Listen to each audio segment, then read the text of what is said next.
और मुख्यमंत्री योगी आदित्यनाथ गोरखपुर में संबोधित करे, सुनिए क्या कुछ कह रहे हैं। पूनम टंडन जी,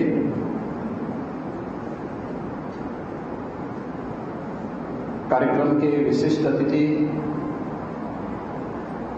काशी हिंदू विश्वविद्यालय वाराणसी के भूगोल विभाग के अध्यक्ष एवं आचार्य प्रोफेसर विशंबर नाथ शर्मा जी, माननीय सांसद गोरखपुर श्री रविकिशन शुक्ला जी, महापौर डॉक्टर मंगलेश श्रीवास्तव जी, दिग्विजयनाथ स्नातकोत्तर महाविद्यालय के प्राचार्य प्रोफेसर ओम प्रकाश सिंह जी, आज के इस राष्ट्रीय संगोष्ठी में देश के अलग अलग क्षेत्रों से आए हुए इस फील्ड के सभी विशेषज्ञगण, शोध छात्र और दिग्विजयनाथ स्नातकोत्तर महाविद्यालय के सभी यहाँ के छात्र छात्राएं और उपस्थित भाइयों बहनों, महाविद्यालय परिवार को मैं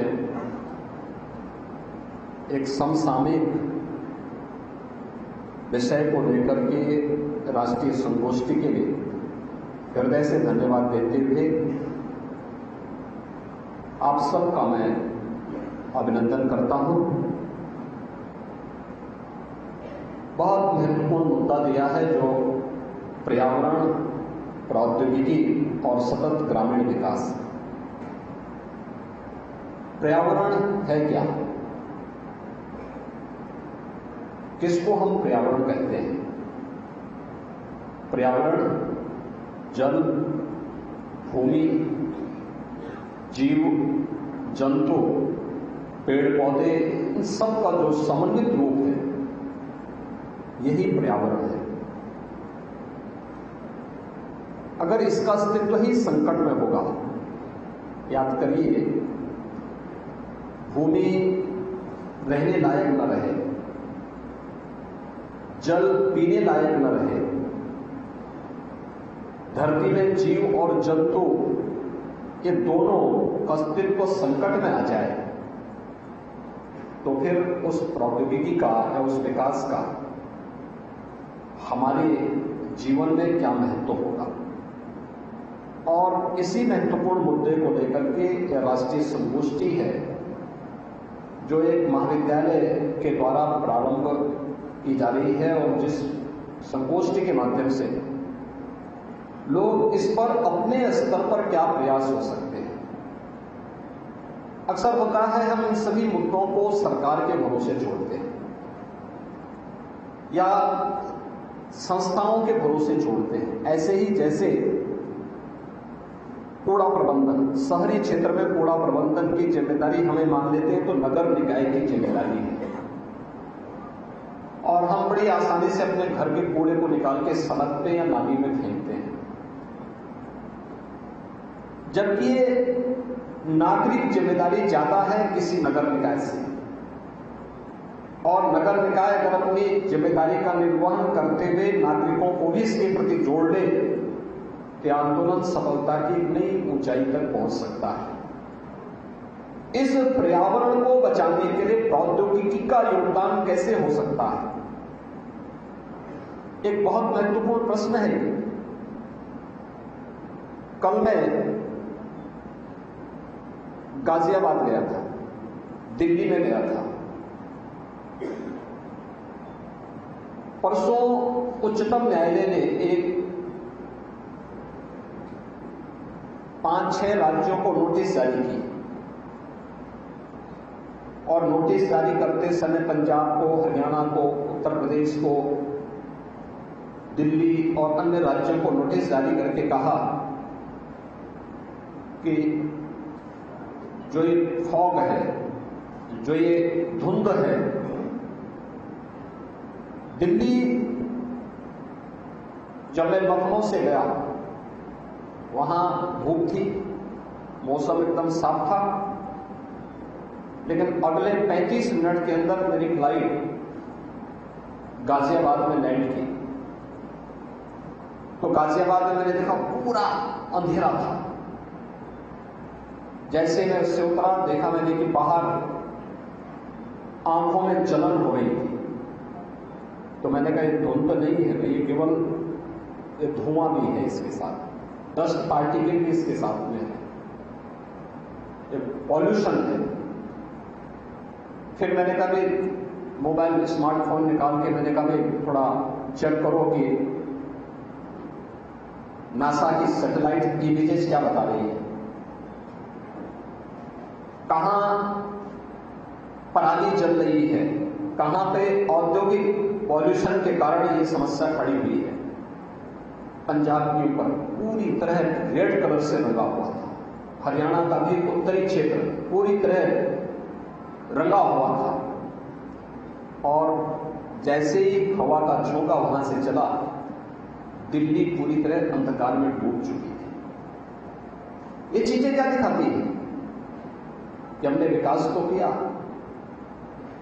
लेकिन उस विकास के अनुरूप तकनीक हमने विकसित नहीं की। जैसे अगर हमने कंबाइन मशीन दी, अगर कंबाइन मशीन के साथ पराली का उपयोग नहीं हो रहा है, उसके साथ हम एक रैपर भी साथ में लगा देते जो उस पराली को छोटे छोटे टुकड़ों में काट करके उसी खेत में बिखेर देते, और जब खेत की जुताई होती उसी के साथ वो मिक्सअप होता, एक पानी डालते तो वह एक ग्रीन कंपोस्ट उस खेत को प्राप्त होता, उसकी उर्वरा शक्ति को बढ़ा सकता था। लेकिन हो क्या रहा है, आग लगाने से खेत की उर्वरा शक्ति पर भी असर पड़ रहा है, और साथ साथ पर्यावरण के लिए भी वो एक खतरनाक जहरीली गैस पैदा करके, जहरीली धुआं पैदा करके पूरी तरीके से, जैसे ही हवा का दबाव कम होगा तो पूरे क्षेत्र को अपने आगोश में लेकर के वहां पे उसको एक गैस चैम्बर के रूप में बदल दे रही है, और पूरा क्षेत्र श्वास लेना, वहां पे जो दमे के रोगी हैं या जिन लोगों पे इस प्रकार की समस्या, जो किसी न किसी श्वास से संबंधित किसी बीमारी की चपेट में है, उन लोगों के लिए वहां पे रहना कठिन हो जाता है, दूभर हो जाता है। लेकिन स्थानीय स्तर पर हम भी प्रयास कर सकते हैं। हम जब सस्टेनेबल विकास की बात करते हैं, याद रखना 2016 में यूएनओ ने पूरी दुनिया के लिए सतत विकास लक्ष्य तय किए थे। उन्होंने कहा कि समग्रता के लिए आवश्यक है कि हम जो ये 16 गोल्स हैं, जिनके 169 लक्ष्य हैं, इन्हें प्राप्त करना प्रत्येक मनुष्य के लिए आवश्यक होगा, क्योंकि इसके बगैर जीव सृष्टि को आगे बढ़ाना अत्यंत कठिन होगा। और उसमें उन्होंने कहा कि भाई सबको शिक्षा प्राप्त हो, सबको उत्तम स्वास्थ्य की सुविधा भी हो, रोजगार की व्यवस्था भी हो, लेकिन पर्यावरण आदि के बचाव के लिए ऐसे उन्होंने लगभग 17 गोल्स दिए, जिनमें से अगर उत्तर प्रदेश की दृष्टि आप देखेंगे तो उनमें से एक गोल समुद्र के संरक्षण से, समुद्र की जैव पारिस्थितिकी को बचाए रखने के लिए था। वह यूपी में लागू नहीं होता, लेकिन दुनिया के विदेश जो समुद्र से जुड़े हुए हैं उन पे ये भी लागू होता है। और 2030 का एक लक्ष्य देकर के उन्हें इस दिशा में अपने स्तर पर प्रयास करने के लिए कहा गया। भारतीय समाज शुरू से ही पर्यावरण के प्रति बहुत संवेदनशील रहा है। याद करिए अथर्ववेद में पृथ्वी सूक्त हमें इस बात की प्रेरणा देता है कि माता भूमि पुत्रोहम पृथ्व्या, ये धरती हमारी माता है और हम सब इसके पुत्र हैं। कोई पुत्र क्या अपनी मां पर किसी प्रकार का प्रहार बर्दाश्त करेगा? कभी नहीं स्वीकार करेगा। स्वाभाविक रूप से हमारी परंपरा इसके प्रति हमें हमेशा जागरूक करती रही है, लेकिन हमने जहां उस तकनीक का उपयोग होना है उसको उस स्तर पर नहीं किया। यूरोप की तकनीक को आप यूपी में लागू करेंगे, आवश्यक नहीं कि वह यूपी के लिए सस्टेनेबल हो ही जाए, कोई आवश्यक नहीं। दोनों की भौगोलिक और जो पारिस्थितिकी में जमीन आसमान का अंतर है। हमें यहां की अनुकूल टेक्नोलॉजी को डेवलप करना होगा और प्रयास करना होगा कि वह तकनीक यहां के अनुकूल भी हो और यहां के सतत विकास में भी अपना योगदान दे सकती हो। इस दिशा में किए जाने वाले प्रयास प्राचीन भारत उसका एक उदाहरण हो सकता है। गांधी जी इस दिशा बहुत दूरदर्शी थे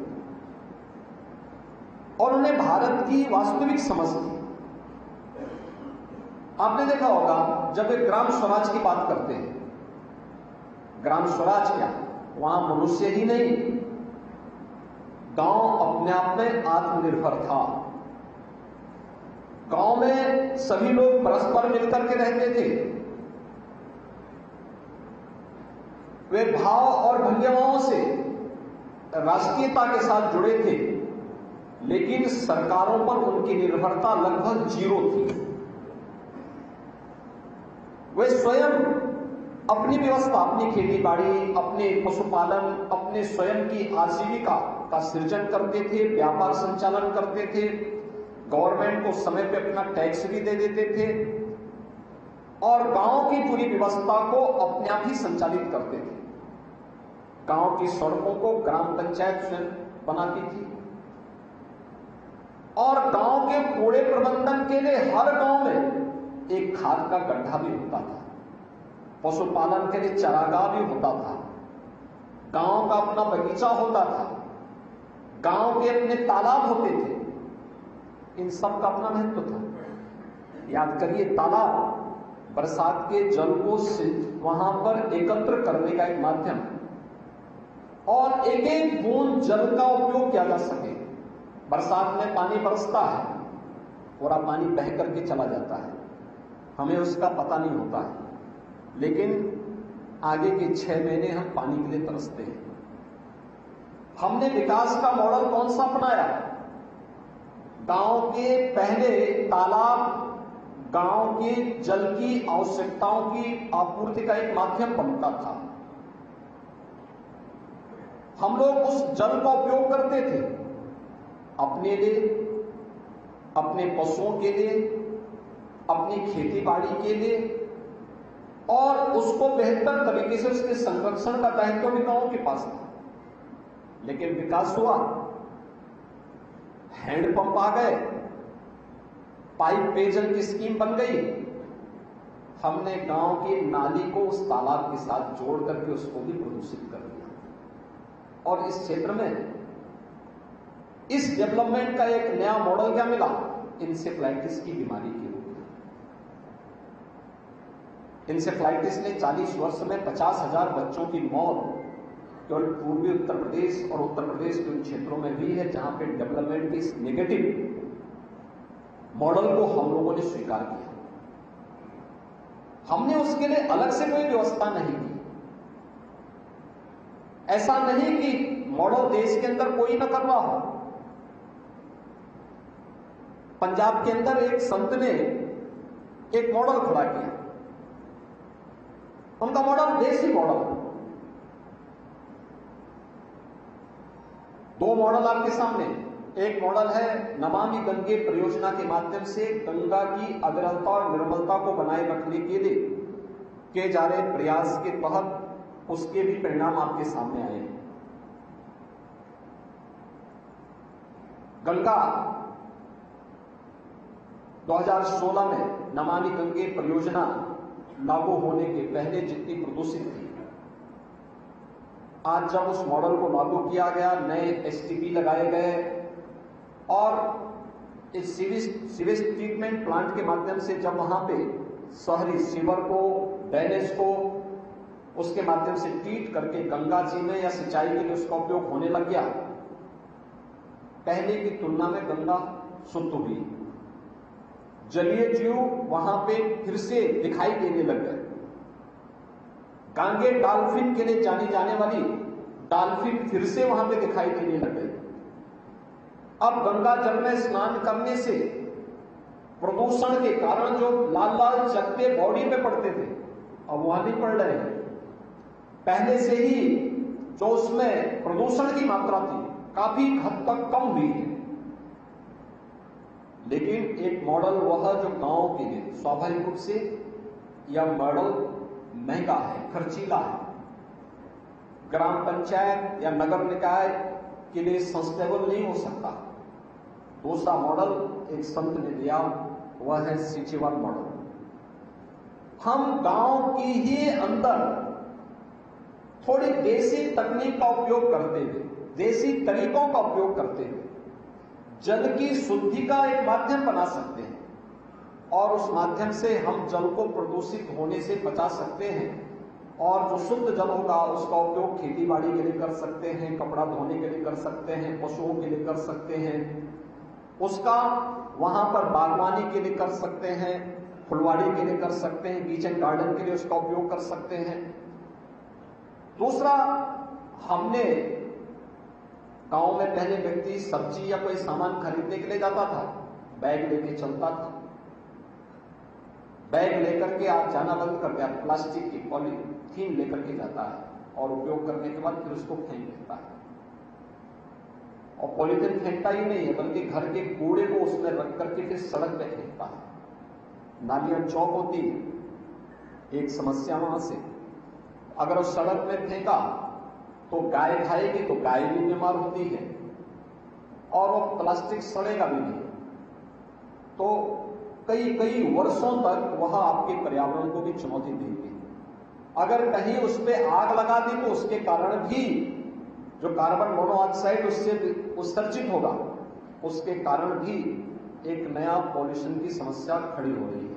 और ये जो चैलेंज है हम सबके सामने कि समाज की भी जिम्मेदारी होनी चाहिए, संस्थाओं की भी जिम्मेदारी होनी चाहिए और साथ साथ सरकार की भी जिम्मेदारी होनी चाहिए। तीनों मिलकर के एक साथ इस कार्यक्रम के साथ जुड़ेंगे तो हम लोग पर्यावरण की भी रक्षा कर पाएंगे, प्रौद्योगिकी को, उसके अनुकूल प्रौद्योगिकी को लाने में हमें सफलता प्राप्त होगी और ग्रामीण क्षेत्र के सतत विकास के लिए भी जो मॉडल आज होना चाहिए, जैसे मैंने कहा कि फसल की पराली जलाने का दुष्परिणाम क्या है कि दिल्ली एक गैस चैम्बर बन गया।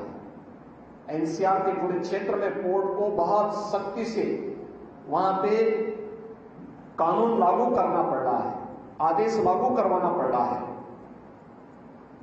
क्योंकि किसान के पास तकनीक नहीं या वो तकनीक अपनाना नहीं चाहता। उसने समय के साथ उसने कंबाइन मशीन तो ली लेकिन उसके साथ वो रैपर नहीं दिया जो पराली को छोटे छोटे टुकड़ों में बांट करके खेती में उसको उपयोग किया जा सके। दूसरा, हमने बायोफ्यूल के रूप में भी उसको उपयोग करने के लिए एक मैकेनिज्म नहीं तैयार कर पाए। परिणाम है पंजाब और हरियाणा के अंदर उससे भी खतरनाक स्थिति है। दूसरा, हर गांव में खाद का गड्ढा था, वो खाद का गड्ढा कब्जा कर लिया गया। आज गांव में खाद का गड्ढा दिखता ही नहीं, कूड़े जहां तहां कूड़ा फेंकते हैं। स्वच्छ भारत मिशन में हर घर में शौचालय के साथ साथ स्वच्छता के विशेष अभियान को चलाने के पीछे का उद्देश्य भी था कि नागरिक भी अपनी जिम्मेदारियों के साथ जुड़ सके।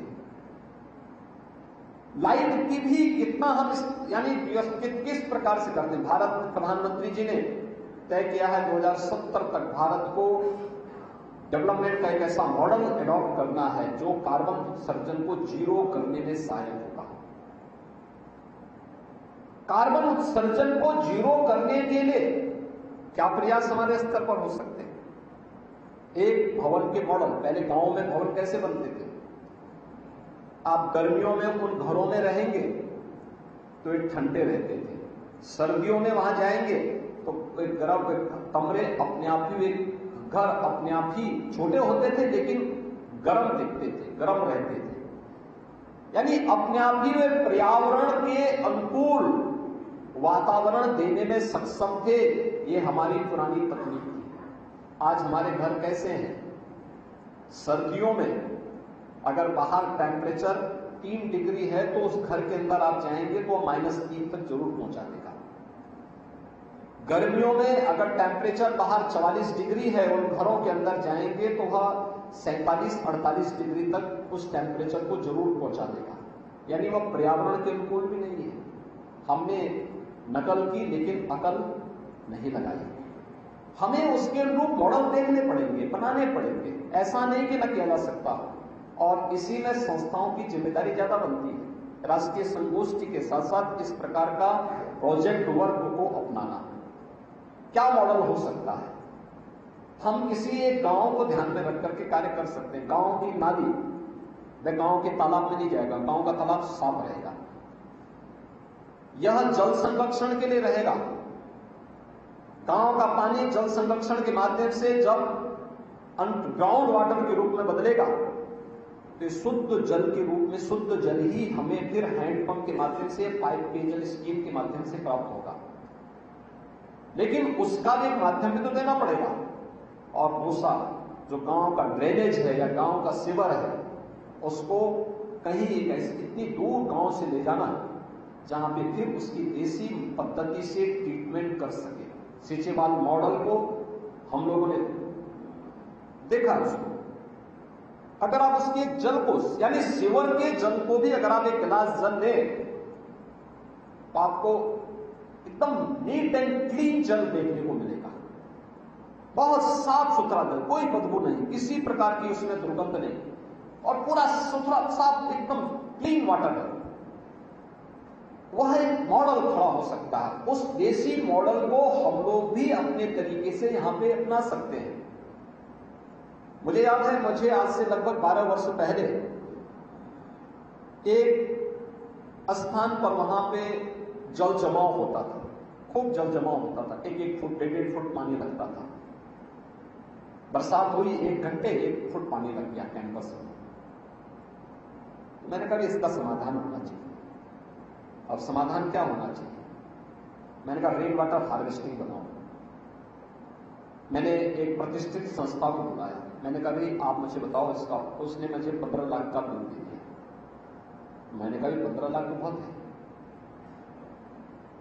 तो फिर मैंने मंत्री से जुड़ा हुआ एक पॉलिटेक्निक है, उससे मैंने वहां के प्राध्यापकों को बुलाया। मुझे एक बुजुर्ग मिला। उसने कहा इसमें क्या करना है? मैंने कहा मैं चाहता हूं कि ये जो जल जमाव बरसात में होता है, ये जल जमाव न हो, ये पानी सब धरती सोख ले और यहां का ग्राउंड वाटर लेवल ठीक हो। उन्होंने कहा ये तो बहुत अच्छा एक तरीका हो सकता है। मैंने कहा क्या हो सकता है? उसने कहा कि मैं इस मॉडल को 40 से 50 हजार रुपए में तैयार करा सकता हूं। तो मैंने कहा कि अच्छी 15 लाख की तुलना में 50 हजार में हो जाए तो कौन बुरी बात है। और जब 15 लाख खर्च करना ही है तो बाद में हम देखेंगे, पहले 50 हजार को ही देख लेते हैं। उसने कहा मुझे केवल आदमी दे दीजिए जो गड्ढा खोद सके। उसने गड्ढा खुदवाया। गड्ढा खुदवाने के बाद उसने ईंटें मंगवा करके उसमें ईंट की दीवार चलाई, चैम्बर अलग अलग बनाए, फिल्टर की 3 व्यवस्था उस पर की। ईंट के बड़े बड़े टुकड़े ला करके एक में डलवाया, एक में गिट्टी डलवाई, एक में सादा बालू डलवाया, और पानी को फिर उसके माध्यम से उसने कहा कि जब पानी पहले इस चैम्बर में आएगा, ईंट के जो बड़े बड़े टुकड़े हैं ये इसकी ट्रीटमेंट उसको करेंगे, फिर ये गिट्टी से होकर के जाएगा, दूसरा ट्रीटमेंट होगा, तीसरा जब बालू से होकर के जाएगा तो पानी एकदम साफ सुथरा होगा। पहले ही उसमें उसने कहा कि इसमें जाली, जो मॉस्किटो जाली होती है ना, इसको लगाएंगे हर वर्ष। उसको साल में 2 बार केवल निकाल करके झाड़ देना है। यानी जो काम 15 लाख में होना था वह मात्र 30 से 40 हजार रुपए में उसने हमें करके दिखाई। देसी मॉडल जो सस्ता भी है। और मैं आज भी जब वहां देखता हूं बरसात के समय, गत वर्ष में देख रहा था जिस दिन गोरखपुर में लगभग 24 घंटे तक लगातार बारिश पड़ती रही एक दिन, संजोग से मैं गोरखपुर में था, तो बारिश जैसे समाप्त हुई मैं 24 घंटे रुका था वही देखने के लिए क्या है आज 12 वर्ष भी उसके बाद भी उसका परिणाम क्या है। तो मैं वहां पे बरसात जैसे बंद हुई, मैं वहां गया। आप आश्चर्य करेंगे वहां एक भी बूंद पानी नहीं लगा था, सारा पानी वो अपने आप सोख दे रहा था, पूरा पानी सोख दे रहा था। यानी आज भी इस प्रकार के मॉडल हैं जिसको हम आगे बढ़ा सकते हैं, जिसमें हम अपने तरीके से कार्य कर सकते हैं। और भारत के गांव इस दृष्टि से बहुत अच्छे तरीके से उन लोगों के पास अपनी देसी मॉडल थे, देसी तकनीक थी, देसी तरीका था। वे अपने मॉडल की ब्रांडिंग नहीं करते थे, वे उसके बारे में बहुत प्रोपोगंडा भी नहीं करते थे, लेकिन उन्होंने विरासत में जो कुछ प्राप्त हुआ उसको आने वाली पीढ़ी को उसी रूप में प्रदान किया। और परिणाम था, गांव स्वावलंबी होते थे, आत्मनिर्भर होते थे, खुशहाल होते थे। समय के अनुरूप हमने भले ही तकनीक को कहा, तकनीक आज की आवश्यकता है, लेकिन ऐसा नहीं कि हम इस तकनीक को अपने देसी पद्धति के साथ जोड़ करके इसको और आगे बढ़ा सकें। जो मैंने आपको बताया कि यूरोप की तकनीक यूपी में लागू हो ही हो या आवश्यक नहीं, इसके लिए हमें यूपी की जैव परिस्थिति के अनुसार यहां पे क्लाइमेटिक जोन के अनुरूप कौन सी तकनीक यहां के लिए फिट बैठती है, या हमारे शिक्षण संस्थानों को तय करना होगा। उसके अनुरूप उस प्रकार की शोध को आगे बढ़ाना पड़ेगा। और देसी तकनीक को अगर आप करेंगे तो पर्यावरण हितैषी भी होगा और एक डेवलपमेंट का एक सस्टेनेबल मॉडल, एक सतत विकास के मॉडल को भी देने में सफल होगा।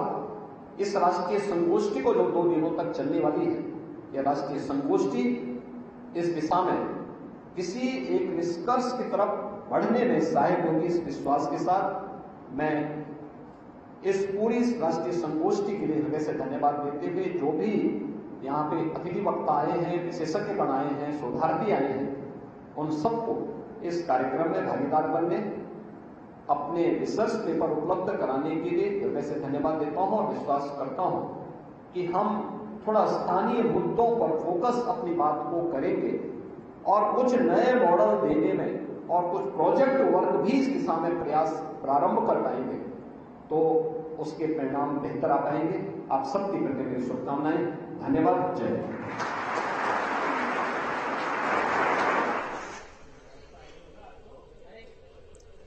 तो दिग्विजयनाथ पीजी कॉलेज गोरखपुर से ये तस्वीरें आप देख रहे थे, जहां सीएम योगी आदित्यनाथ का संबोधन भी आपने सुना। संगोष्ठी उद्घाटन समारोह का आयोजन यहां पर किया गया है, जहां पर सीएम योगी आदित्यनाथ की मौजूदगी इस वक्त नजर आ रही है। गोरखपुर दौरे पर सीएम योगी आदित्यनाथ पहुंचे हुए हैं और सीधी तस्वीरें आपको